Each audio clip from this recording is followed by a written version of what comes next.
Hello दोस्तों, जीव विज्ञान की इस वीडियो में आपका स्वागत है।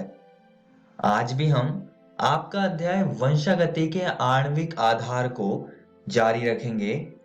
पिछली वीडियो में हमने अनुलेखन के बारे में पढ़ा था।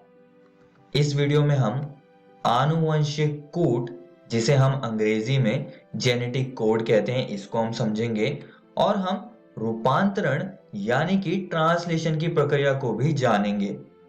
तो चलिए शुरू करते हैं। अब दोस्तों, इस समय तक हमको पता चल गया है कि अनुलेखन की प्रक्रिया से डीएनए से एमआरएनए बनता है और बाद में इस एमआरएनए से प्रोटीन बनता है और इस प्रक्रिया को हम रूपांतरण यानी कि ट्रांसलेशन कहते हैं और इसके बारे में हम इस वीडियो में विस्तार से पढ़ेंगे। अब ये जो सारी प्रक्रियाओं के बाद जो भी आउटपुट या प्रोटीन बन रहा है, तो ये सारी की सारी चीजें कहीं ना कहीं अनुक्रम के आधार पर होती है। अगर न्यूक्लिक अम्ल में कुछ बदलाव होता है तो अमीनो अम्ल भी बदल जाएगा। इसी से आनुवंशिक कोड यानी कि जेनेटिक कोड की परिकल्पना का प्रतिपादन हुआ, जो प्रोटीन संश्लेषण के दौरान अमीनो अम्लों को निर्धारित करता है। अब ये आनुवंशिक कूट होता क्या है उसको हम जान लेते हैं।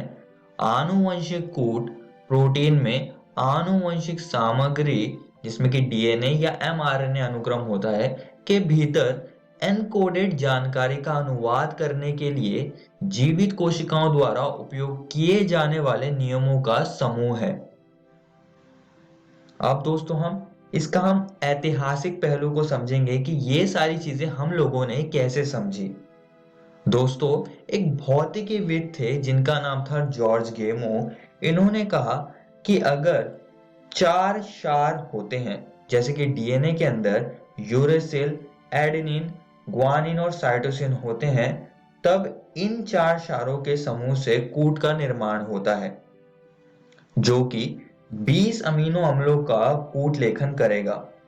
और ये कूट 3 के समूह में होते हैं, 3 न्यूक्लियोटाइड से ये बनते हैं, जैसे कि यूएसी आनुवंशिक कोड ये कोड करता है टायरोसिन प्रोटीन को। लेकिन उस समय ये सारे विचार बहुत ही ठोस थे, क्योंकि अगर हम 3 न्यूक्लियोटाइड्स को लेके आनुवंशिक कोड बनाएंगे जो कि 20 अमीनो अम्लों का कूट लेखन करेगा, तो यहाँ पर अगर आप थोड़ा सा गणित करें तो यहाँ पर 64 हमें समूह मिलेंगे, समूहों के प्रकार, जिन्हें हम प्रोकूट कहते हैं, यानी कि कोडोन्स। और अगर आप देखें तो 20 अमीनो अम्लों के लिए ये 64 प्रोकूट बहुत ही ज्यादा है।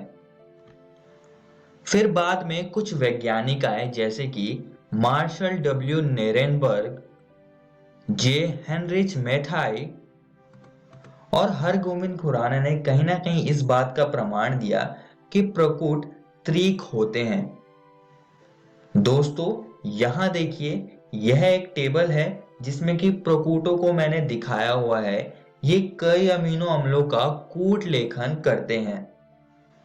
प्रकूट का प्रथम स्थिति, द्वितीय स्थिति और तृतीय स्थिति कुछ ऐसे पैटर्न में दिखाई हुई है मैंने, जो कि आप टेबल के अंदर देख सकते हैं। और दोस्तों, आप यहां पर देख सकते हैं कि कुछ प्रकूट तो एक ही प्रोटीन के लिए कोड कर रहे हैं, जैसे कि UUU और UUC। जो ये आनुवंशिक कोड है, ये फिनाइल एलेनिन प्रोटीन के लिए कोड कर रहे हैं। और ऐसा और भी कई जगह पर आप देख सकते हैं। और यहाँ पर स्टॉप लिखा है और इन्हें हम स्टॉप कोडोन्स यानी कि रोध प्रकूट कहते हैं, जो कि किसी भी चीज के लिए कूट लेखन नहीं करते हैं। आइए दोस्तों, अब आनुवंशिक कूट की प्रमुख विशेषताएं देख लेते हैं। प्रकूट त्रिक होता है। 61 प्रकूट अमीनो अम्ल का कूट लेखन करते हैं, वह 3 प्रकूट कूट लेखन नहीं करते हैं। इस कारण से यह रोध प्रकूट यानी कि स्टॉप कोडोन के रूप में कार्य करता है। कुछ अमीनो अम्ल का कूट लेखन एक से अधिक प्रकूटों द्वारा होता है, इस कारण से इन्हें अपह्रासित कूट कहते हैं। प्रकूट दूत आरएनए में लगातार पढ़े जाते हैं, ये बीच में रुके हुए नहीं होते हैं। कूट लगभग सार्वभौमिक होते हैं, उदाहरणार्थ जीवाणु से मनुष्य में यूयूयू फिनाइल एलेनिन का कूट लेखन करता है। इस नियम के कुछ अपवाद सूचकणिका प्रकूट व कुछ आदि जंतुओं जैसे कि प्रोटोजोआ में मिलता है। एयूजी दोहरा कार्य करते हैं, यह मिथ्योनिन का कूट लेखन करता है, यह एक प्रारंभक प्रकूट के रूप में कार्य करता है। यूएए, यूएजी और यूजीए रोध प्रकूट हैं। तो ये सारी बातें आप सभी दोस्तों को याद रखनी है। आइए दोस्तों अब आगे बढ़ते हैं और अंतरण आरएनए अनुकूलक अणु को समझ लेते हैं। अब दोस्तों शुरुआती समय से ही जब आनुवंशिक कूट आया था, तब फ्रांसिस क्रिक, जिन्होंने जेम्स वॉटसन के साथ मिलकर डीएनए की द्विकुंडली संरचना को प्रस्तावित किया था, उनके अनुसार एक अनुकूलक अणु होगा जो कि एक तरफ से कूट को पढ़ता होगा और इसके दूसरी तरफ विशिष्ट अमीनो अम्ल जुड़ जाते होंगे। बाद में फिर इस अनुकूलक अणु को टीआरएनए कहा गया। टीआरएनए यानी कि अंतरण आरएनए कहा गया। अब ये टीआरएनए है क्या, इसको हम जान लेते हैं। प्रोटीन संश्लेषण में एक वाहक अणु महत्वपूर्ण है। यह अमीनो अम्ल को राइबोसोम तक लाता है और आनुवंशिक कोड को पढ़कर प्रोटीन बनाता है। आइए दोस्तों अब इसकी कुछ और महत्वपूर्ण बातें जानते हैं। तो टीआरएनए कुछ ऐसा दिखता है, आप इसमें अमीनो अम्ल यानी कि अमीनो एसिड को भी देख सकते हैं कि वो कहां पर होता है। वास्तविक संरचना के अनुसार अंतरण आरएनए सघन अणु है जो कि उल्टे एल की तरह दिखाई देता है। तो असलियत में जो टीआरएनए है उसका जो संरचना है वो कुछ ऐसी होती है, उल्टे एल की तरह होती है। प्रत्येक अमीनो अम्ल के लिए विशिष्ट अंतरण आरएनए होता है। प्रारंभन हेतु दूसरा विशिष्ट अंतरण आरएनए होता है जिसे प्रारंभक अंतरण आरएनए कहते हैं। रोध प्रकूट के लिए कोई अंतरण आरएनए नहीं होता है। तो ये सारी बातें आपको अंतरण आरएनए के बारे में याद रखनी है। चलिए दोस्तों अब अंतरण आरएनए का कार्य संक्षेप में थोड़ा समझ लेते हैं। ये टीआरएनए साइटोप्लाज्म में होता है, तो जब राइबोसोम में एमआरएनए जुड़ता है तो इस टीआरएनए के पास एंटीकोडॉन होते हैं जिसके पास क्षार होते हैं जो कि एमआरएनए के क्षार के पूरक होते हैं। फिर ऐसे करके ये कूट को पढ़ता है और अमीनो एसिड की एक श्रृंखला बनाता है जो कि बाद में प्रोटीन्स में बदल जाती है। और दोस्तों यहाँ पर अमीनो अम्ल स्वीकार्य छोर होता है। आइए दोस्तों अब रूपांतरण यानी कि ट्रांसलेशन को समझ लेते हैं। रूपांतरण वह प्रक्रिया है जिसमें अमीनो अम्ल के बहुलकन यानी कि पॉलीमराइजेशन से पॉलीपेप्टाइड का निर्माण होता है। दोस्तों अब रूपांतरण की प्रक्रिया से अमीनो अम्ल बनते हैं और ये अमीनो अम्ल एक बंध द्वारा आपस में जुड़ते हैं जिसे हम पेप्टाइड बॉन्ड यानी कि पेप्टाइड बंध कहते हैं। अब जब पेप्टाइड बॉन्ड बनता है तो उसको बनाने के लिए ऊर्जा लगती है। इस कारण से प्रथम प्रावस्था में अमीनो अम्ल स्वयं एटीपी के उपस्थिति में सक्रिय हो जाते हैं व सजातीय अंतरण आरएनए से जुड़ जाते हैं।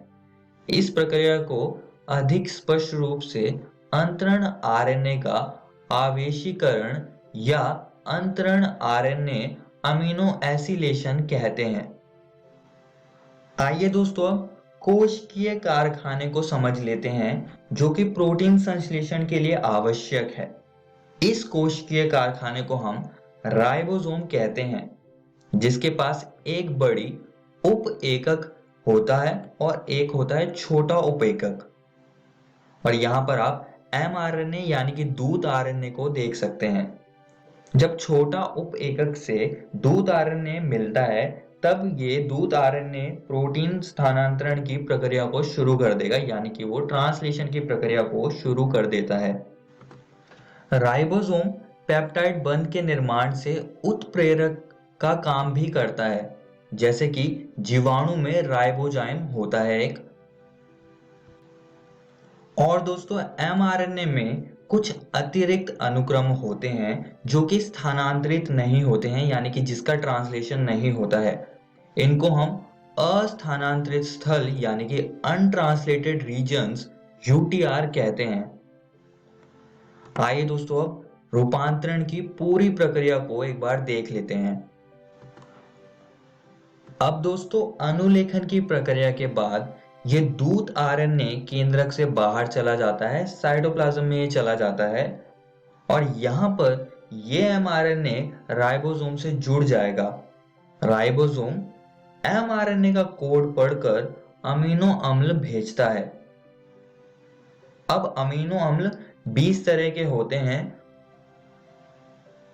और ये अंतरण आरएनए यानी कि tRNA है और ये अमीनो अम्ल को राइबोसोम तक लेकर जाता है।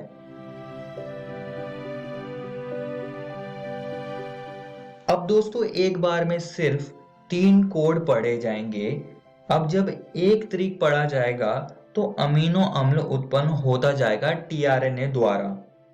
ऐसा करके अमीनो अम्ल की एक श्रृंखला बन जाएगी जो कि बाद में प्रोटीन्स बना देगी।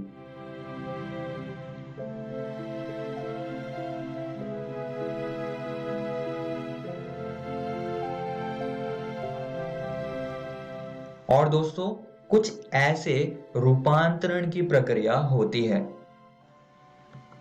इस वीडियो में हमने आनुवंशिक कूट को समझा और साथ ही में हमने रूपांतरण यानी कि ट्रांसलेशन की पूरी प्रक्रिया समझी। और दोस्तों मैं आप सभी को एक और बात बताना चाहता हूं कि आज हमने आपकी एनसीईआरटी किताब का ये 2 टॉपिक्स को कवर कर लिया है। आप इसको जरूर घर से किताब से पढ़कर आइएगा। अगली वीडियो में हम जीन अभिव्यक्ति का नियमन और लैक प्रचालक यानी कि द लैक ऑपरॉन को समझेंगे। धन्यवाद।